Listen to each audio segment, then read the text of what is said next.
time. As baristas, we love sharing what we know. But sometimes when we try to share everything, we make coffee harder to connect with. We want to share the science, the technique, the story.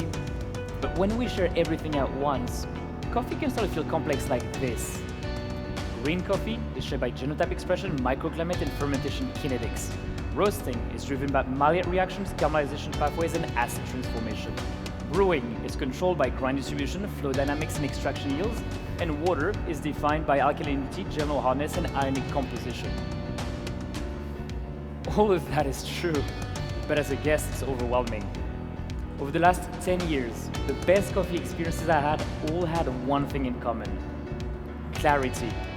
Clarity in the cup and clarity in the explanation. And in my own service, I also noticed the same pattern. Across different cultures and language barriers, people connected most easily with yellow and orange flavors. Stone fruits, citrus, tropicals, florals, elegant, aromatic, familiar. Our role as coffee professionals is to leave the complexity in the work so our guests can enjoy clarity in the cup. Now, let me introduce you to what I call the clarity pyramid. Green coffee creates the flavor. Roasting unlocks. Brewing selects. And water highlights. Each stage of the clarity pyramid is not an addition, it's a decision to remove what distracts and to leave only what connects. Now, the first stage of the clarity pyramid is green coffee, which is the foundation where all flavors are created. And everything that follows will refine this potential. Because I want to serve a yellow and orange flavor spectrum cup, I need to start with a coffee that already carries this potential. The geisha variety is an obvious starting point for citrus, but finding one geisha that also carries stone fruits and florals with clarity is much harder. So, I chose two. One from Peñas Blancas in Colombia, processed by Joan Vergara, where the warm environment supports stone fruits and sweetness. And the other from Finca Gales in Panama, processed by Franz Zeimer, where the cooler environment supports florals. And because the two coffees are naturally processed and also slow dried for 30 days in dark, cool room, this will also give us hints of tropicals in the aroma. But I didn't choose these coffees only for their profile. I also chose them because both Joan and Franz share the same philosophy. Their work is incredibly complex, but the way they communicate and the way the coffee tastes is clear. Complexity stays in their work, and clarity shows in the cup. Now, this stage coffee contains all of the flavors that we want, but also has others that could distract. And everything from here that I choose to do will refine this potential. Now, the second stage of the clarity pyramid is roasting, which unlocks the potential of green coffee. My team roasted these two coffees separately on an air roaster for 7 minutes. For the Colombian components, it was roasted with a 10% development time in order to unlock the stone fruits and the sweetness. And for the Panamanian, it was roasted for a development of 6.7% in order to preserve the delicate floral notes. And I aged the two coffees for 6 weeks in order to minimize the herbal notes from the geisha variety. Now, some flavors move up, others stay back, and here clarity starts to emerge. The third stage of the clarity pyramid is brewing, which selects what I want to serve into the cup. Not everything unlocked in the roasting process needs to reach the cup, and this is where I decide what to extract and what to minimize.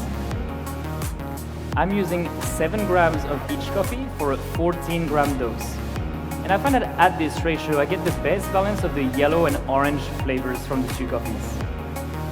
I'm using 200 grams of water at 89 degrees Celsius and a very coarse grind on the optional grinder. And this helps me get more of that fruity sweetness into the cup. I'm doing 2 pours of 100 grams each, first with the immersion for 1:20, and then I'll open the valve and aim for a total yield of exactly 140 grams, which helps me minimize the cacao notes. But I don't serve all of the coffee. Right now, you'll see me remove the first 10 grams of the extraction as it's more concentrated, and removing it gives a more refined, smooth texture into the final cup. I'm using the Pulsar dripper for its consistency and control. It features a shower screen, immersion and percolation, which helps disperse water evenly, which leads to more even extractions and lower astringency. Brewing is selection, and it reveals what I choose to highlight and serve. Now, onto the last stage of the pyramid, my favorite part, water. Most people see water as a scary and complicated topic, but simply put, water extracts and minerals highlight. They don't change the coffee or create new flavors, but they influence what your brain will notice first. See, my favorite analogy is that minerals are to coffee what seasoning is to food. Let's say we're making an avocado toast. The first pinch of salt will make it delicious, but if we add too much, we might risk of ruining the flavor. And similarly, if I add too many different seasonings, I'm increasing the complexity, but I might risk to distract from the original flavor. And for that reason, today in my water, I'm only using 80 ppm in terms of concentration, with 3 parts of magnesium sulfate to highlight the citrus notes from the geisha variety, 2 parts of potassium chloride to highlight the peach and stone fruit flavors from Peñas Blancas, and 1 part of silica to enhance that smooth texture. Water highlights the expression of coffee, and it puts in focus what I want you to notice first into this coffee. Now, here's what you can expect from this cup. In the aroma, please write down that you will get medium intensity of peach, orange, tropical fruits, and rose sugar. For the flavors, and the aroma will be medium intensity at all temperatures. For the flavors, you'll find medium intensity at all temperatures.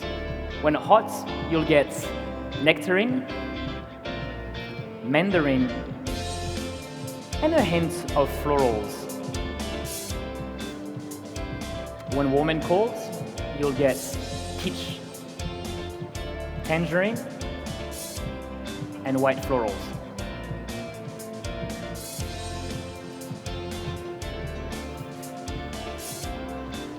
The aftertaste at all temperatures is medium long.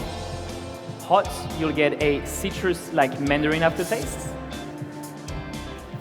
And when warm and cold, you'll get a stone fruit-like peach aftertaste.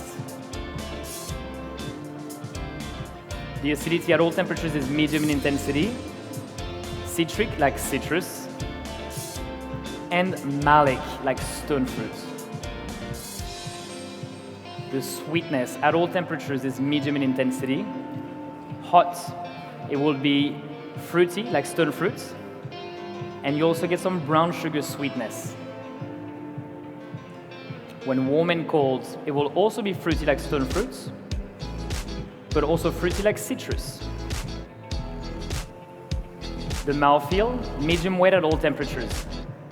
Hot, it's juicy, smooth, and round. And when warm and cold, it will be juicy, smooth, and silky. Please wait until I call time to begin your assessment. For the aroma, swirl the cup 3 times and lift it to your nose.